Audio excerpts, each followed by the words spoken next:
moment important, peut-être même un moment unique pour évoquer la question de la régulation des matières premières et singulièrement des matières premières agricoles et alimentaires.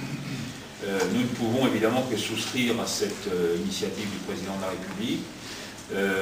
Encore faut-il que nous en définissions aussi le contenu et la forme.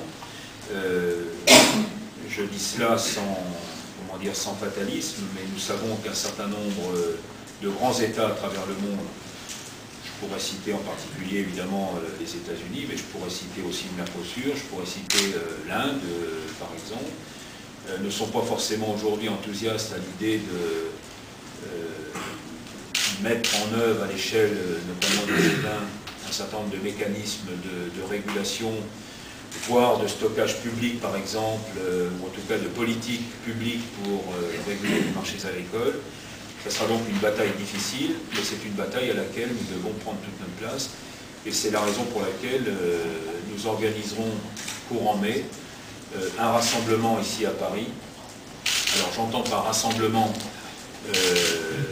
la capacité que nous aurons à mobiliser un certain nombre de délégations professionnelles et syndicales, pas seulement des pays du G20, mais bien au-delà du G20. On peut espérer peut-être 80 à 100 délégations qui se réuniraient à Paris, dont l'objectif serait sur quelques grandes thématiques transversales.